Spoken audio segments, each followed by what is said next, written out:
I'm going to mute everybody, and then you can just jump on when you need to participate. Let me mute everybody here. Everybody smile. 1, 2, 3. I don't know if I got you, Paula. Okay, everybody's muted now. So if you were going to speak, you need to unmute yourself. Let me just get back out of this for a second. Okay, welcome everybody. It's December, yay. 2020 is almost out of here. I just want to remind you again, we are not having a January meeting. We're going to take that month off, but we will be back in February, and there will not be a January newsletter, but Paula will be sending out a January calendar because we have lots and lots of SO days scheduled. So there still are things to do with the Guild, and we're working on a couple of other things. We're just going to take the month off from the general meeting. Let me make sure this is yes, it's recording. Deborah, I think we're going to move right on to you. Hello. Hi. I don't have an agenda, so I know one of the things I'm talking about is the show and tell. What's the other? It's a wrap. Okay, so actually we can talk to Debbie and she can unmute herself about It's a Wrapped. There's an update in the newsletter, and then Debbie can speak on it as well. We are on our 4th project, and last meeting we decided let's just take till February to finish everything. So number 1 was what we drew for our final project if you had an order that you wanted to do randomly, but just you've got till February to finish all 4. And then I think we're going to have a little drawing, aren't we? We'll have a little prize for did we decide we're going to do a random drawing, or is it the number of projects completed? It can't be that. We haven't decided yet, but okay. But we'll have a little prize for the, if you get a ticket for, I think you get a choice for every little project you've completed on your list. But besides that, we'll figure out how we're going to do it. And then the SO days, Deborah. Yes, so the SO days are all listed on your calendar, and we're always going to use that same Zoom meeting and the same Zoom code. So Paula will be sending those out both in the newsletter and in January. So I'm hoping that the SO days will be even more popular once the season is over and the new year has come. Please join a SO day in January just to catch up with people and to sew together. It's almost like a mini retreat. Yeah, it is. And I hope that, if you came to the retreat, you kind of saw how it works to sew with other people virtually. I mean, it's fun. It worked out fine. And there's many of them in December too. So if you have if you're not totally swamped with holiday stuff, jump on for an hour or two, a couple of times. It looks like Dawn is having a sew day right now. Yeah, I see a lot of people sewing. Let's see. Sue, you want to talk to us about what's going on with community outreach? Yes, definitely. Okay, so if anyone has come to the sewing studio on the 3rd Monday, you can see we're having a mini meeting there. The exchange day is meant as a way for us to meet to exchange things. I write swap day every once in a while because it's easier to type than exchange. But this is where this takes the place of our meeting as far as getting things to and from people. So I've got baby quilts coming in. I have placemats coming in. I got some drawstring bags from someone a month ago. Now we're still going to have the meeting in December. And just wanted to remind you that it's on the 14th. It's the 2nd. It's going to be the 2nd Monday, not the 3rd, because of the holiday. And I'll still take the baby blocks from the retreat. And if you have any baby quilts, placemats, all that type of thing, please bring them in. Also, I've got some charity quilts kits that the sisters put together, and a couple of them went out last month. Hopefully we'll get them back this month, but I do have a couple of extra kits. So if you want to pick up one of those, please do. Pam Edwards put out a request for jeans. orphan blocks, scraps, UFOs. So I'm not sure if she's going to be there, but I'll be happy to take those things for her. So all those things that we used to bring into the meetings, bring to me on the exchange day. Planning to do it again in January. We're not going to have our regular meeting. So, that's going to work out really well. Okay, retreat baby blocks. Last exchange day, I think I got 2 dozen. And when Edie was there on Saturday, she got another dozen or so. So we've got those baby blocks going together and starting to make quilts. So far, I'm estimating that we should get somewhere between 8 and 10 baby quilts out of all those blocks from the retreat. So thanks a lot. They look really good. But that also reminds me, and I have to apologize, Paula, for not proofing my newsletter, because I didn't have my laptop with me over the weekend and I can't see the darn thing on my phone. But I didn't get the picture in. We had 3 different fabric choices at the retreat. So these are the 3 different choices. And 2 of them mix really well. So we've got some good quilts going in that way. Whoops. And then the third one is all kind of by itself. This does come in a little bit better as far as pink and blue. Anyway, I've got some backing, and I'm getting some the batting and such cut. So I'll have some kits for those too. So if you want to pick up a quilt, I'll have one ready for you. Okay. The other thing, let's see, I've got notes here. If I don't look at my notes, I'll forget something. Okay. The next big thing is the baby quilt presentation. Thank you, Charlene and Sarah, for doing that for us. We weren't able to have them come live to our meeting because of obvious reasons. And so Sarah and Charlene represented us at as far as presenting the quilts to the summit. And anyway, we have a presentation, we have a video of that. So thanks, Sarah, for doing that for us. And Edie's going to put the video on. I am going to do that right now. Let me go back, just give me a second here.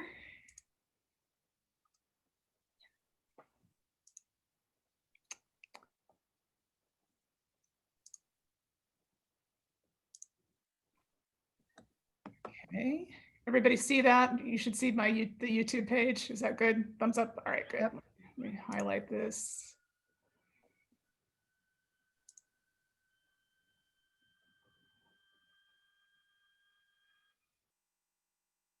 Hello, I'm Charlene Jesterson. Today we're here at Summit Church and we're meeting with the folks to talk to them about the program they have that serves foster care families. On my left, I have Gary Abbott. He's pastor of the Waterford Lakes location. My right,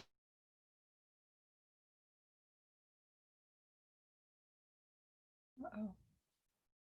I lost.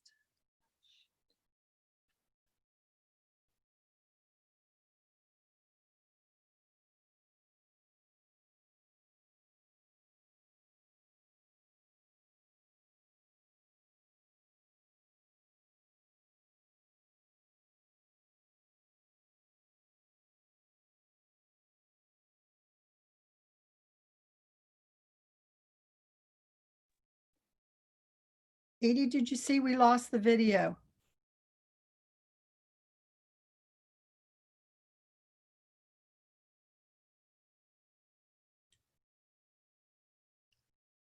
We lost the audio.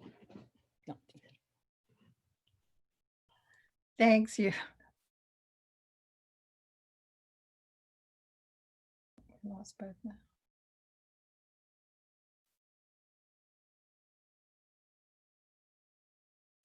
Hey, Sue, what did you see any of it, or when did it stop? It stopped at 1:06, but somewhere about 30 seconds before that, the audio stopped. Ah, lovely. Okay, let me try it again.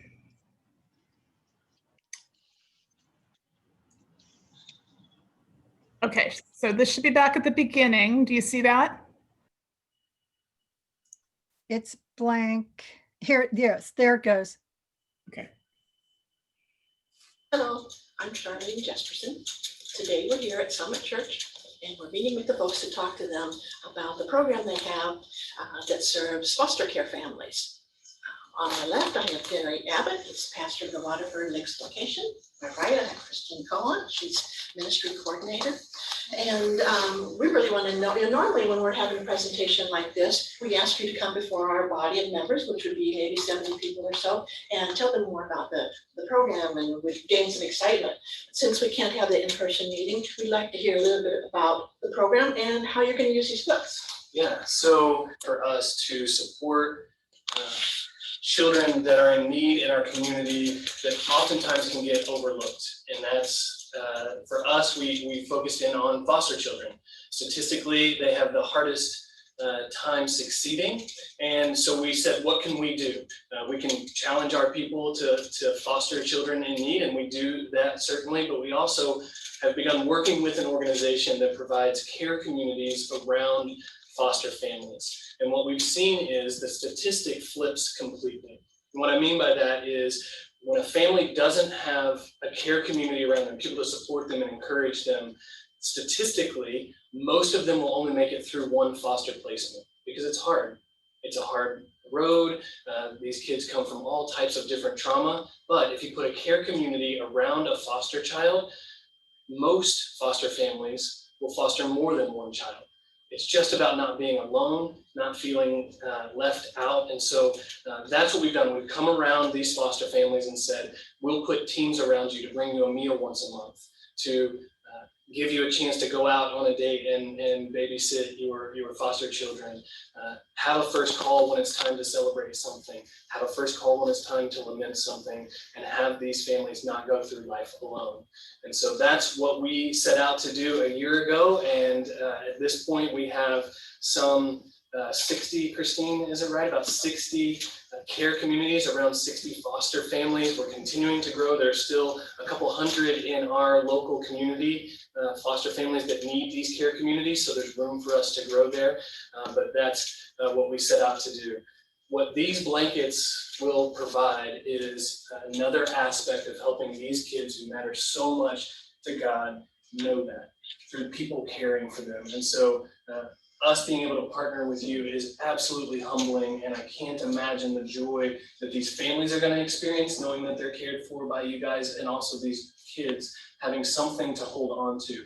Oftentimes, when a foster child gets a new placement, they have sometimes not even a chance to go back to their home. They're placed while they're in school and they're off to a new home. And so possessions are something that very few foster kids actually have. And so this, though would be a big deal for any child to receive something so beautiful as one of these quilts, it'll mean something extra special for those foster kids. Anything you want to add to that, Christine? Thank you all so much. I'm just blown away by how gifted you all are, and just your hearts to do this. Also, like Gary mentioned, it's truly a blessing for any child, yet alone a child that has a possession that they can really claim as their own, and that was made specifically for them in mind. So thank you all so much. So today, the Orlando Modern Quilt Guild is giving you 54 quilts here. And our hope is that they'll provide comfort to the kids and that they would travel along if the child would have to move to another family. So Quilt Guild members, I'm talking to you. Thank you so much for this beautiful work that you've presented here today. This is not the end, though. We're going to have one more collection, we hope. Fantastic. And so keep on stitching, and thank you for letting us come to visit you today. And now we're going to look at some quilts.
You guys knocked me out.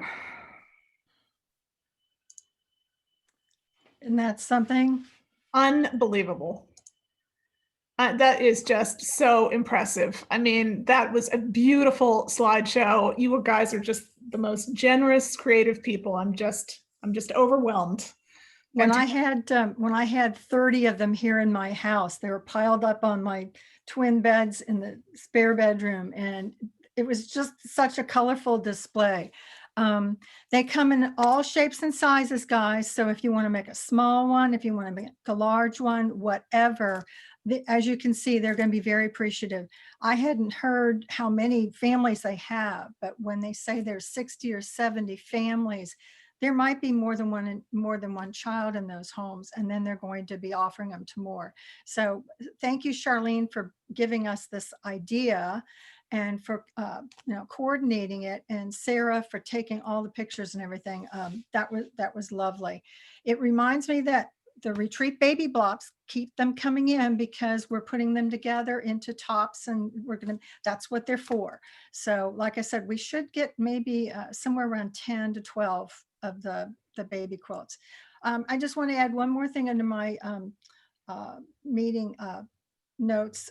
Leslie is going to be taking scraps of batting, and she's going to put them together to make up sizes for the placemats.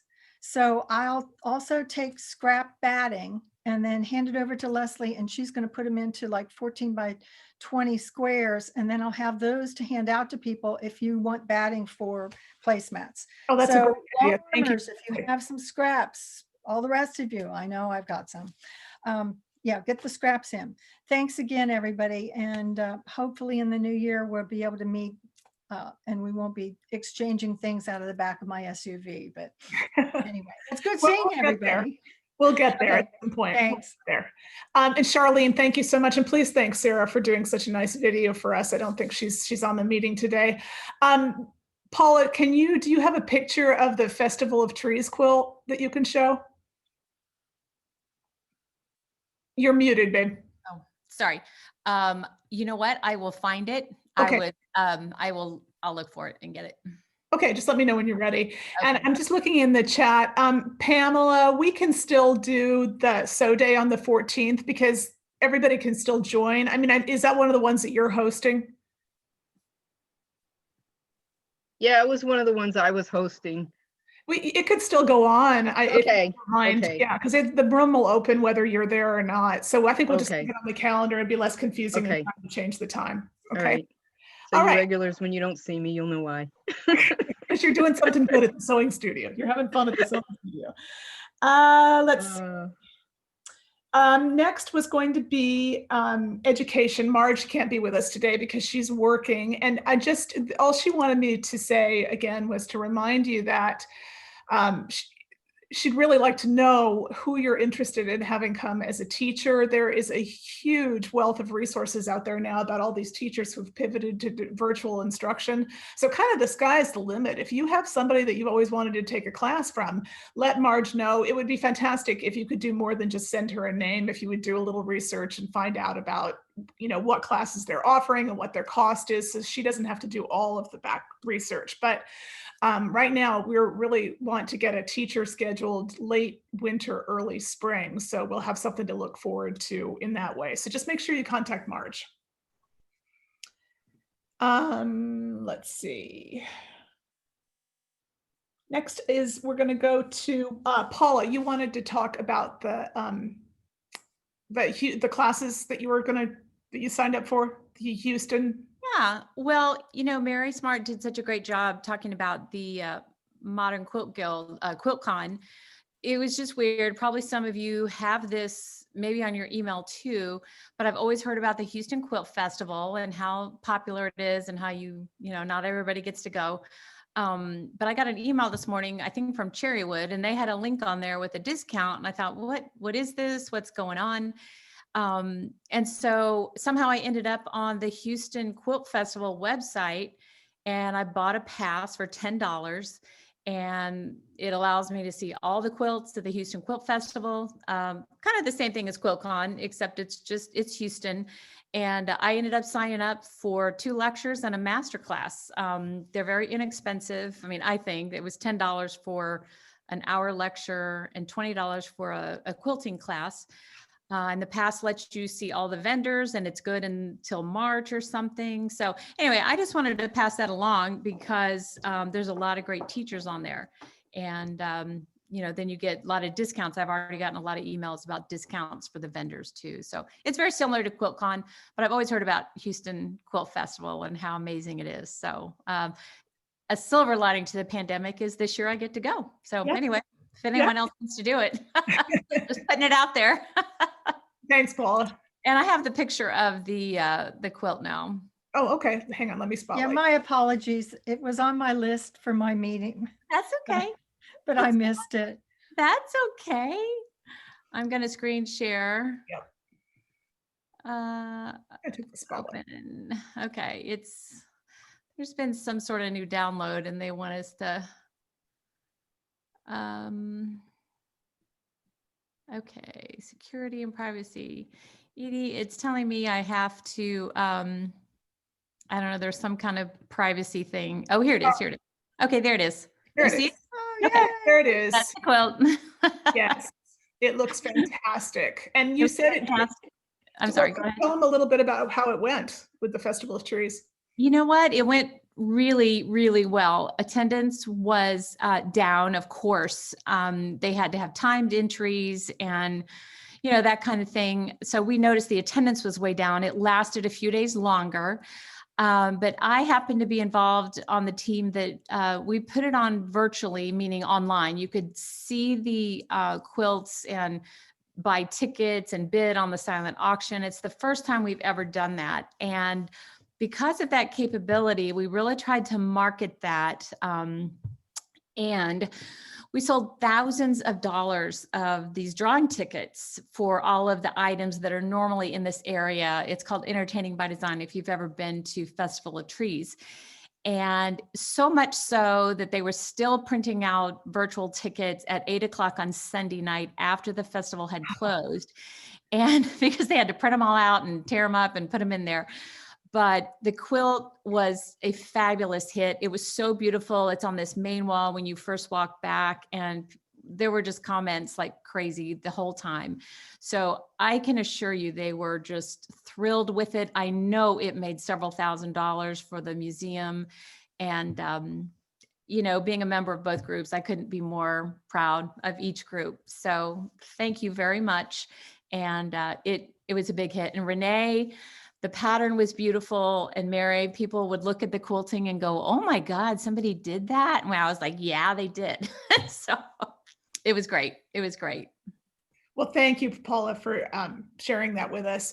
Beth, it was that Mary Smart did the quilting, and she actually quilted the letters onto the quilt when she was doing it. So it looks beautiful. Really does not looks nice. Let me see here.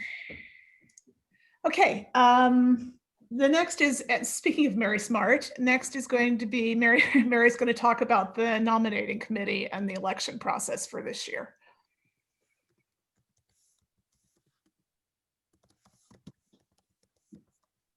There, you Yep. can hear me now. Yep.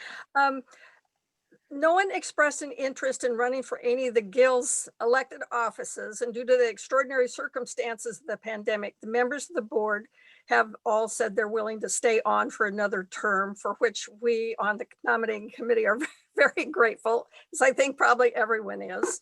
So the Guild is going to have a yes or no vote of members on retaining all of the board members for another term by email very soon, maybe by the end of the week. So you can watch for that email to vote. The bylaws say, quote, a person may serve 2 consecutive terms in a position. If a person serves 2 consecutive terms in a position, she or he may not run again for the same position for 2 years.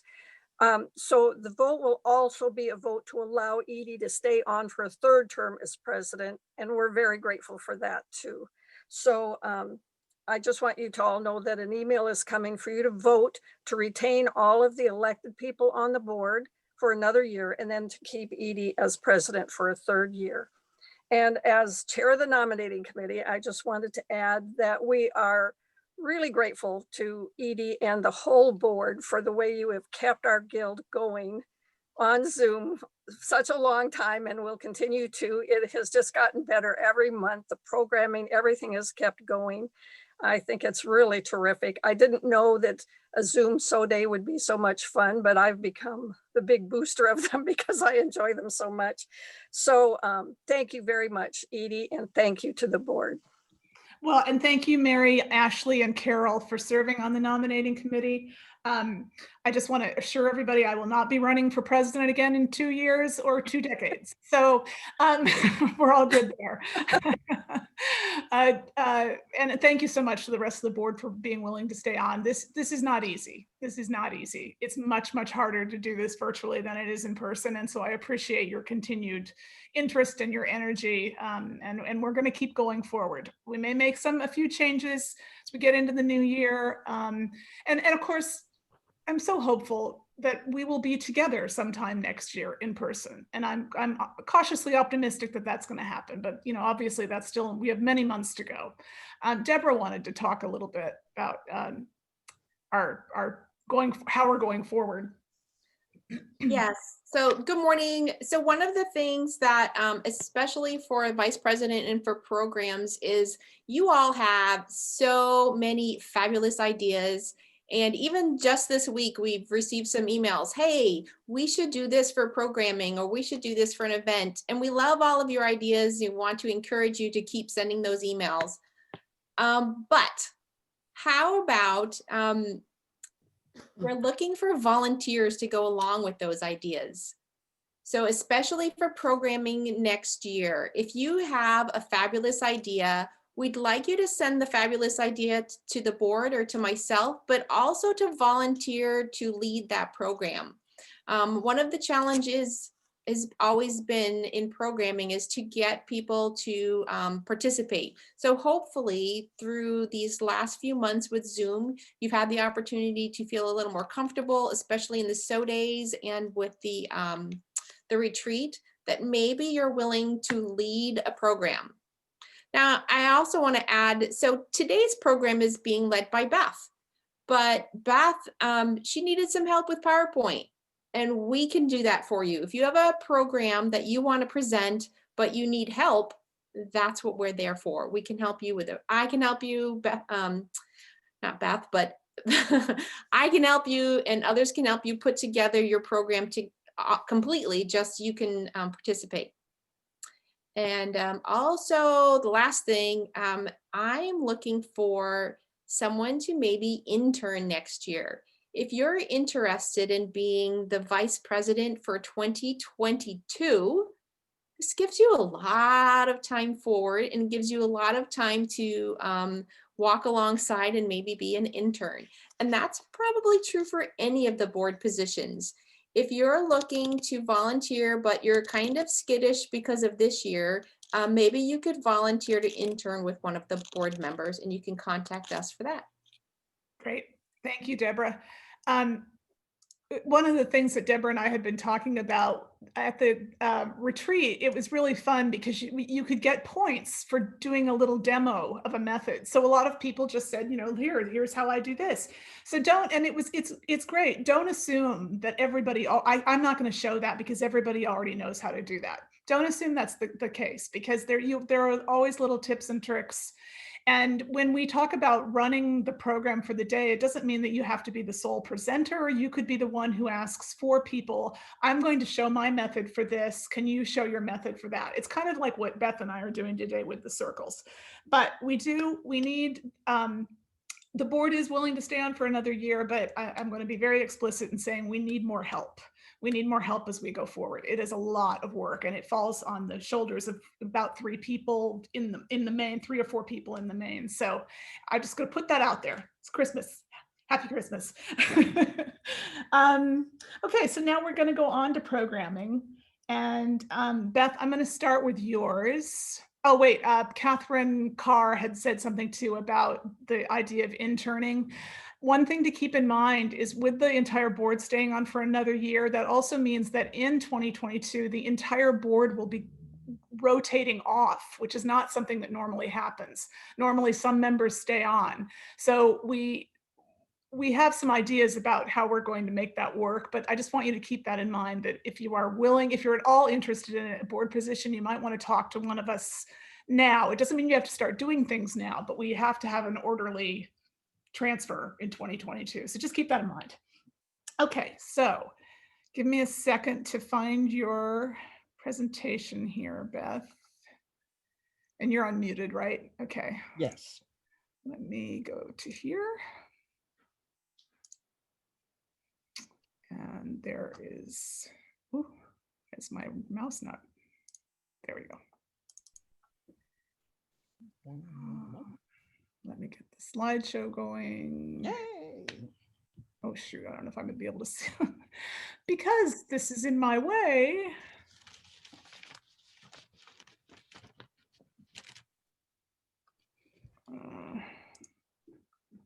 All right, sorry, I'm gonna stop again. Just give me a second here.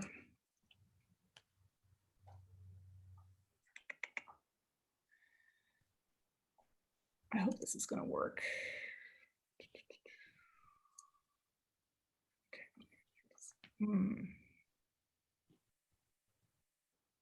All right, sorry, technical difficulties. Just give me a second here.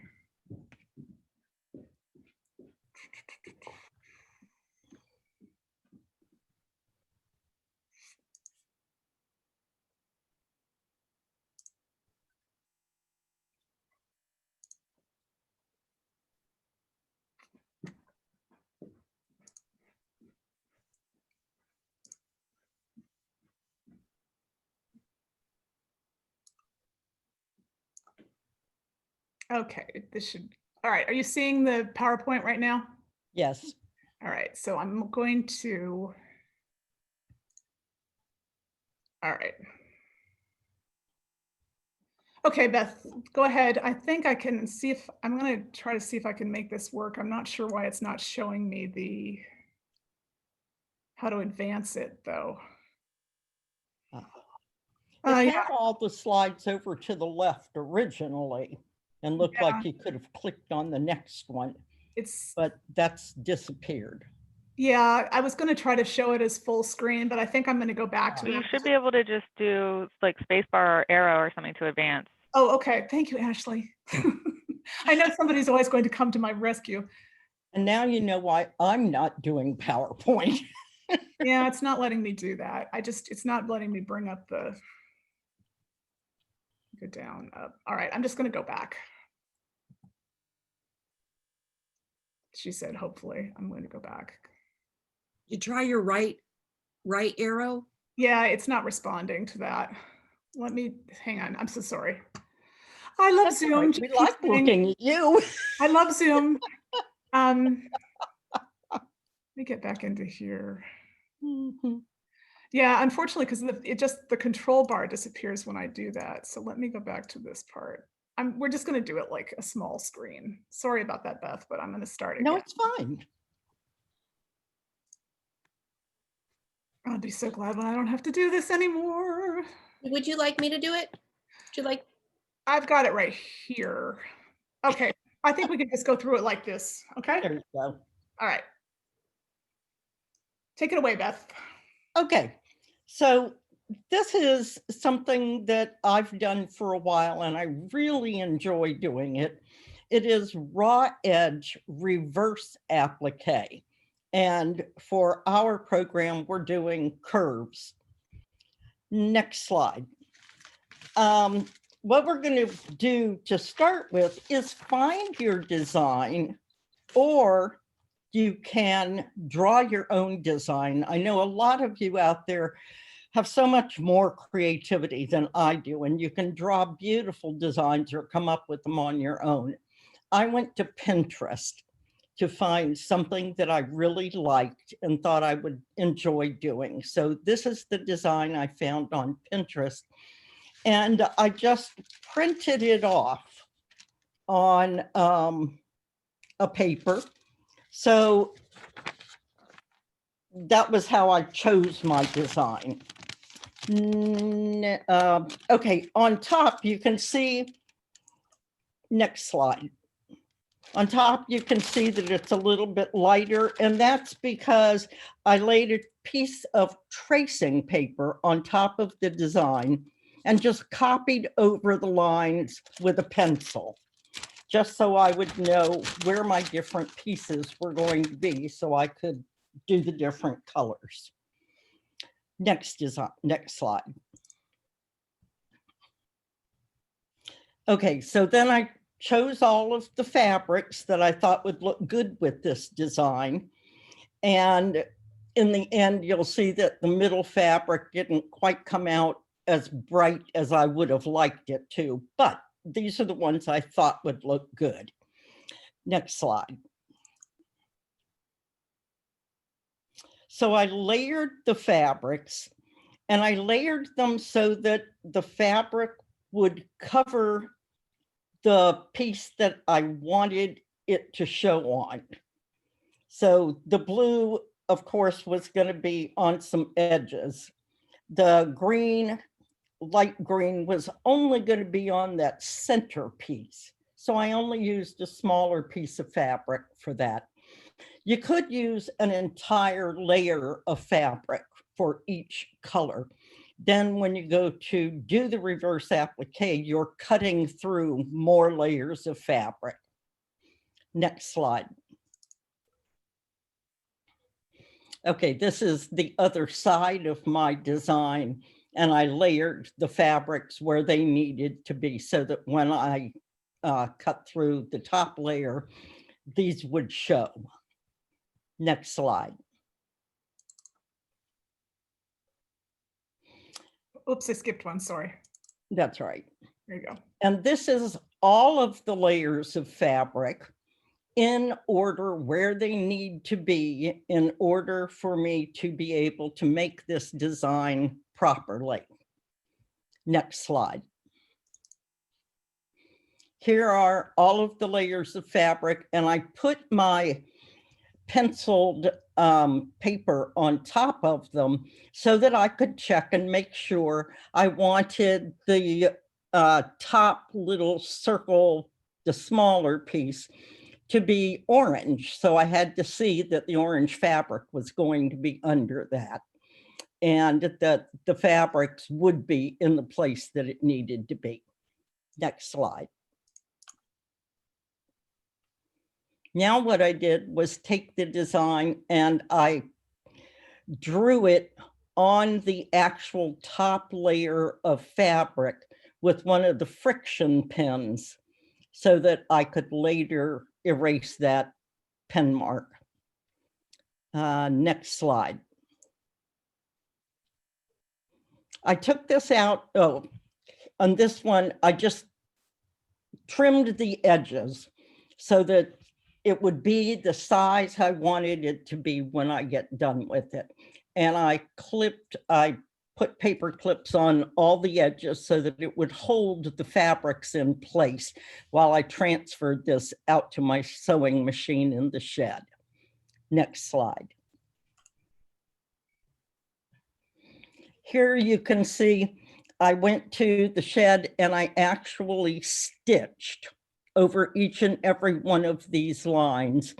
I used the small zigzag stretch stitch so that it would hold the layers even after I cut through some of the fabrics.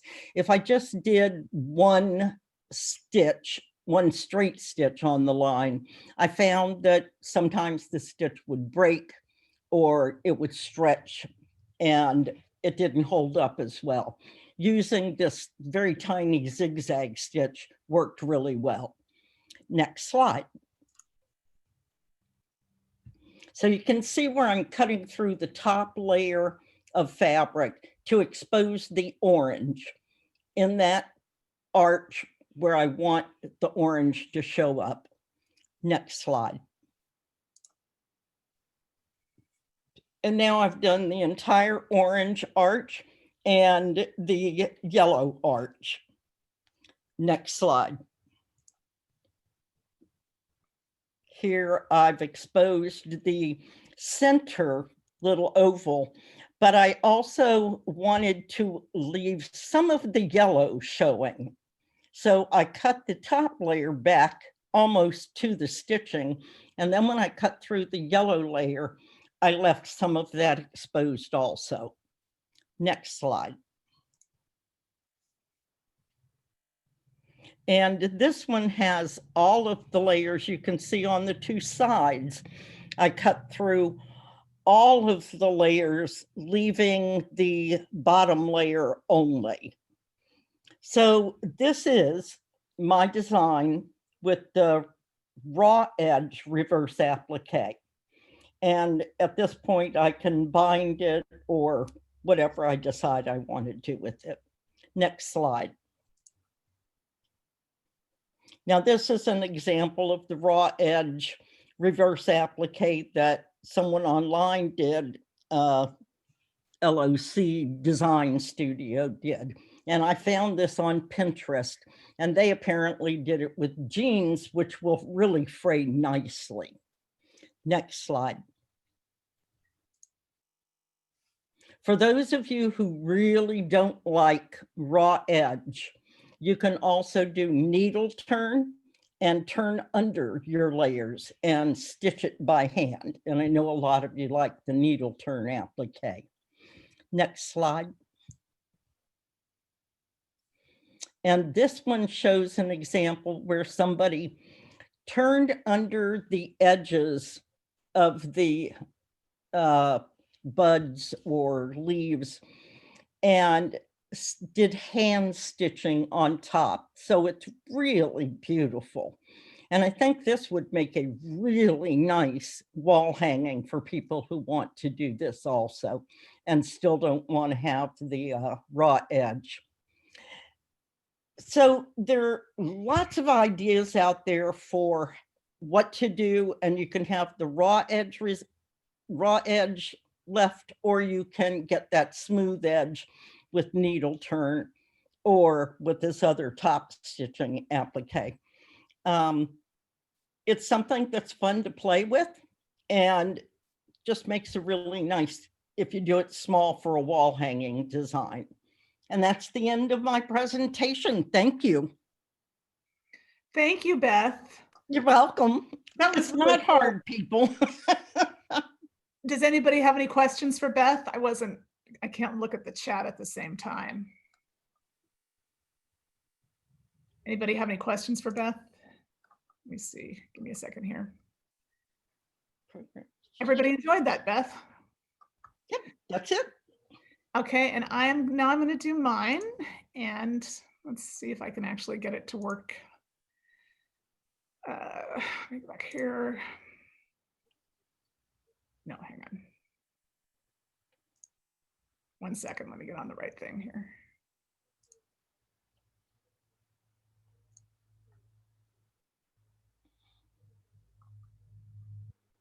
Okay.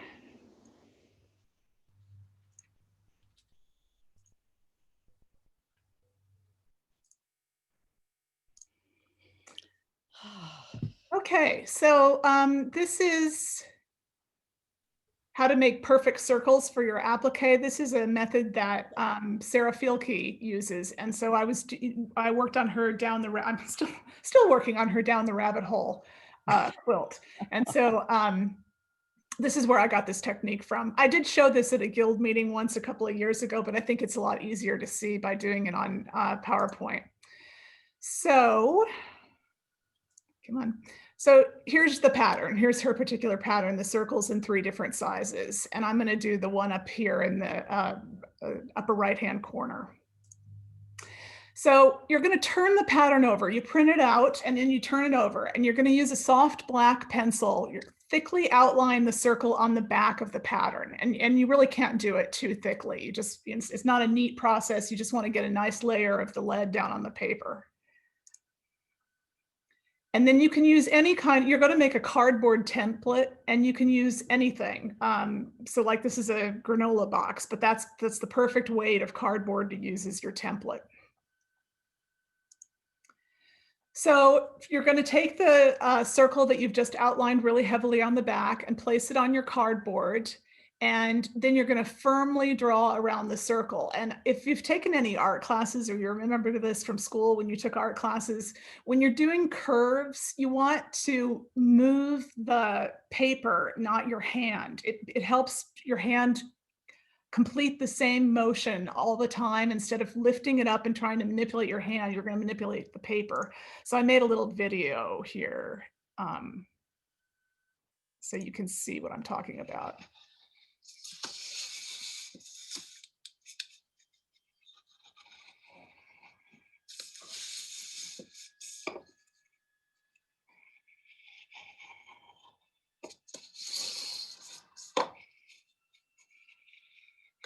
Okay. So your hand is only, it's doing the same motion over and over again, and that keeps that curve consistent. So there's your circle. It's kind of faint, but you can see it on the cardboard. So then you're going to cut it out, and it's kind of the same philosophy with the scissors. You keep the scissors in one place and you rotate the cardboard through the scissors instead of taking the scissors around the cardboard. And depending on how many circles you want to make, you probably want to make at least, so I think on this particular quilt, I think it was 34 circles. So I would guess I made 8 circles out of the cardboard, because as you'll see when we go through the technique, they do get warped. So you can't use the same one for 34 circles. So now you're going to take your template. Well, you really shouldn't use the cardboard template, because again, you could distort the edge. You should just make one plastic template and use that to cut your circles out. But I was lazy when I was doing this and I just used the cardboard one.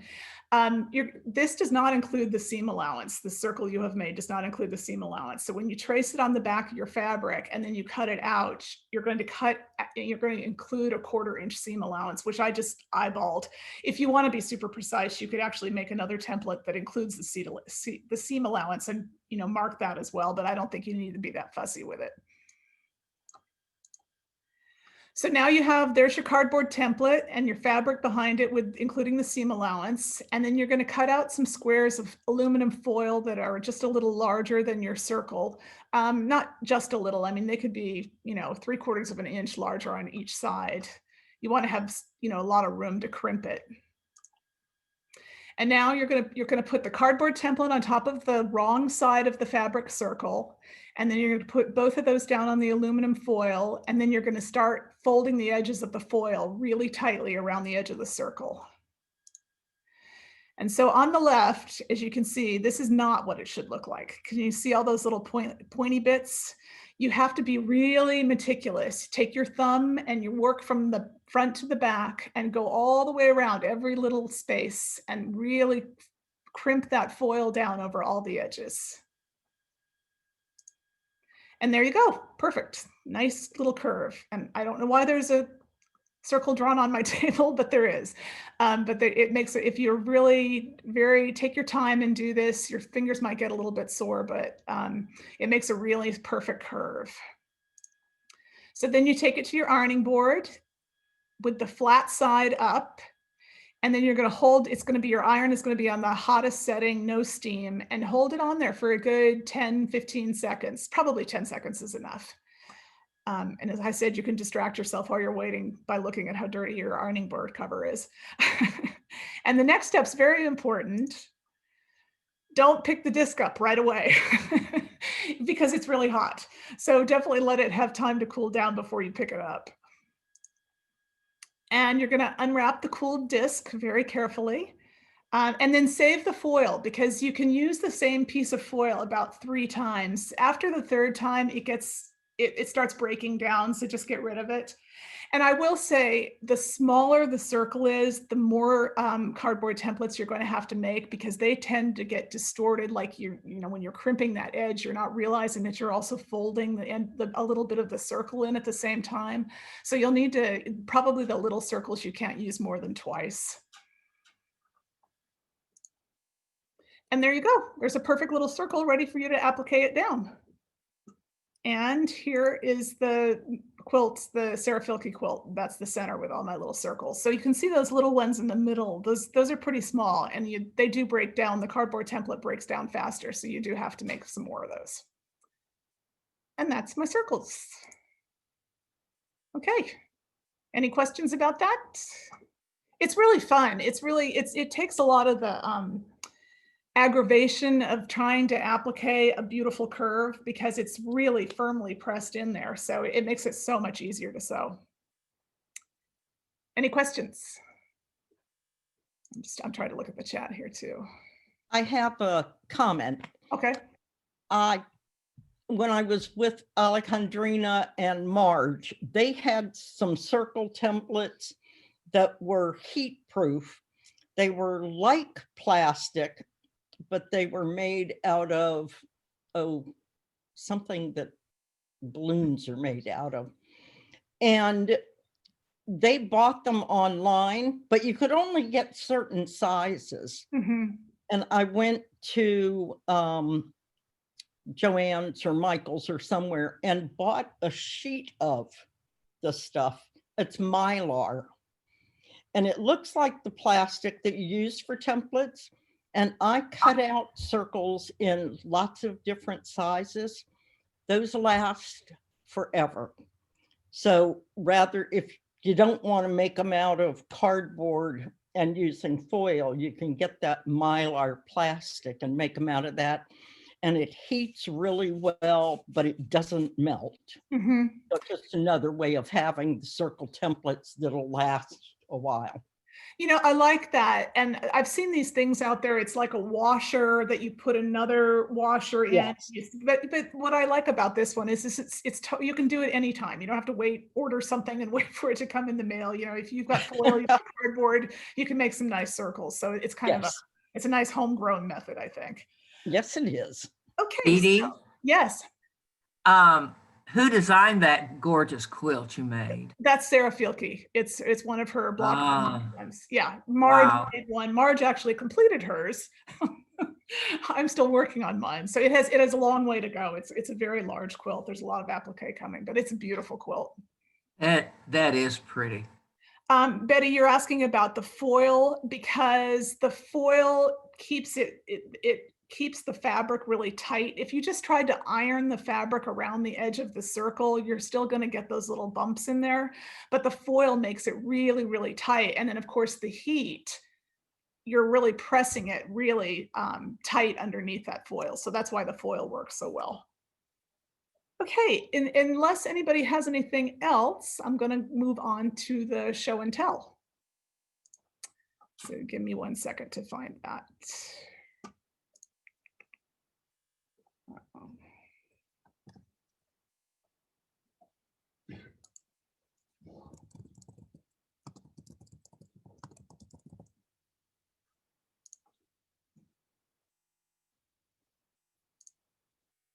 Okay, let me just, oops, nope, stop.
Wow.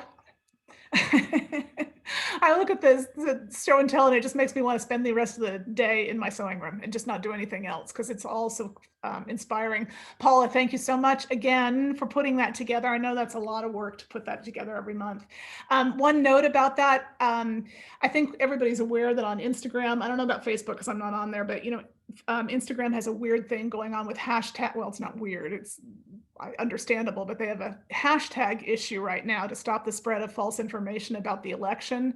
So it's hard for Paula to search things on Instagram by the hashtag. So if you have something that you'd like to include in the show and tell, it'd be so much easier for Paula if you could just actually text her the picture or email her the picture than having her kind of have to troll through social media, especially right now. So, anybody have anything else? Deborah, Paula, anybody got anything else we want to discuss? Any questions? Let me just take one more little peek in the chat. I think we've answered everything.